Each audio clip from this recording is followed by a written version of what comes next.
আমার বিয়ের 5 বছর পরেও সংসারটা আমার শাশুড়ি মায়ের হাতেই ছিল। এমনকি সকাল থেকে রাত অবধি কী রান্না হবে, কী বাজার হবে তাও তিনি ঠিক করতেন। তিনি শুধু এতটুকুতেও থামেননি, আমাকে নিজের হাতে খাবার বেড়ে দিতেন।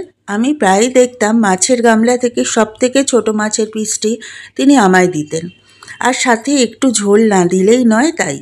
এভাবেই আমার শ্বশুরবাড়ির জীবন চলছিল। একদিন আমি আমার স্বামীর কাছে ইলিশ মাছ খেতে চাইলে তিনি 2 কেজি ওজনের একটা ইলিশ আনলেন। অবশ্য এটা আমার শাশুড়ি মা জানতেন। বরাবরের মতো সব কিছু তার কথাই চলল। সব গুছিয়ে রান্না করলাম। অবশেষে খাবার টেবিলে খেতে বসলে তিনি আমাকে খাবার বেড়ে দিলেন। আমার থালায় এক টুকরো ইলিশ মাছের লেজ দিয়ে বাকিটা ফ্রিজে তুলে দিলেন। কেন জানি সেদিনে চোখের জলটা আটকে রাখতে পারিনি, তাই সবার চোখের আড়ালে চোখের জলটা মুছে খাবার খেয়ে উঠে পড়লাম।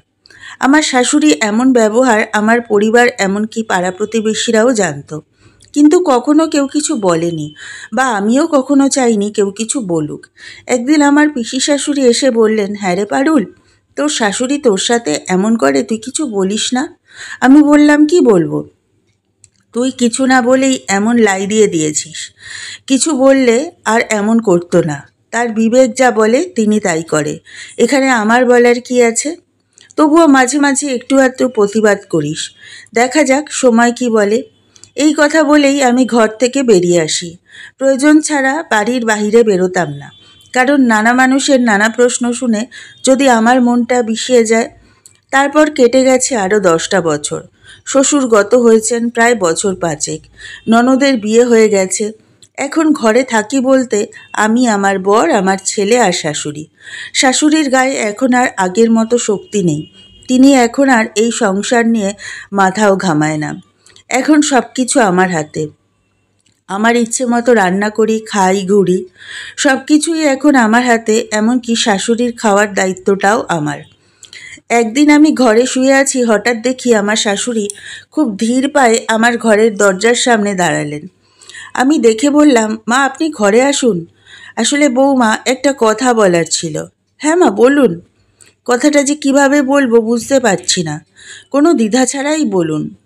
আমার অনেক দিন ধরে গরম ভাত আর ইলিশ মাছের ঝোল খেতে ইচ্ছা করছে। আচ্ছা মা, এই কথা? এটা বলতে আপনার এত সংকোচ? ঠিক আছে, কাল আপনার ছেলেকে বলে ইলিশ মাছ আনাবো। আমার কথা শুনে তিনি চলে গেলেন নিজের ঘরে। পরের দিন আমি সব কিছু বাজার থেকে আনলাম। বড় দেখে একটা ইলিশ মাছও আনালাম। দুপুরে গরম ভাত, ইলিশ মাছ ভাজা আর সর্ষে বাটা দিয়ে ইলিশের ঝোল রান্না করে তাকে খেতে দিলাম। আমি তাকে বসিয়ে আমিও পাশে বসে বললাম, নিন খান। তারপর আমি আমার শাশুড়ি মায়ের উদ্দেশ্যে বললাম, কি হলো মা, খান, খাবারটা ঠান্ডা হয়ে যাবে তো। তিনি আমার দিকে ছলছল চোখে তাকিয়ে রইলেন। হয়তো তিনি ভাবছেন আমার বউ কালের জীবনটা তিনি কেমন করে নষ্ট করেছিলেন, আমার শখ ইচ্ছে কি করে মাটি করে দিয়েছিলেন। আজ আমি চাইলেই তার ইচ্ছেকে গুরুত্ব না দিতেও পারতাম। চাইলেই তাকে নিজের ইচ্ছে মতো তরকারি দিতে পারতাম, কিন্তু করিনি। এটা ভেবে হয়তো তিনি নিজের করা পাপের কথা চিন্তা করে কষ্ট পাচ্ছে। আমি তার চোখের জল মুছিয়ে দিয়ে বললাম, মা, কোনো মেয়ে শ্বশুরবাড়িতে আসার আগে ভাবে না তার শাশুড়ি, শ্বশুর, ননদ, দেওরকে খারাপ লাগবে। পরিস্থিতি তাদের বদলে দেয়, আর এর জন্য আপনার মতো কিছু শাশুড়ি দায়ী। হ্যাঁ, এটা ঠিক, আমরা মেয়েরাও খারাপ, কিন্তু মা, আমরা বাপের বাড়ি থেকে খারাপ হয়ে আসি না, আপনাদের বাড়ি থেকে খারাপ হই। পরে দোষ হয় আমাদের জাত ভালো না, বাবা মা শিক্ষা দিতে পারেনি, এমন অনেক কথা। কিন্তু গল্পটা এমন না হয় যদি উল্টোটা হতো, তাহলে না আমরা কখনো খারাপ হতাম না, আর না কখনো আপনাদের খারাপ ব্যবহার হজম করতাম। বিয়ের 10 বছরই না হয় আপনাদের রাজত্ব, কিন্তু বাকি সময়টা আমাদের হাতে।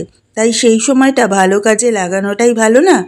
যেন জোয়ান বয়সে করা অন্যায়ের শাস্তি বুড়ো বয়সে পেতে না হয়। এটা সমাজের ঘটে যাওয়া ঘটনা। অনেক মেয়ে আছে যারা দিনের পর দিন শ্বশুরবাড়িতে অত্যাচারিত হয়েছে। যখনই তারা প্রতিবাদ করেছে, শুনতে হয়েছে অনেক কটু কথা। সে যাই হোক, অনেকেই বলবে শুধু শাশুড়ি খারাপ, তা না, ভালো খারাপ মিশিয়েই জীবন।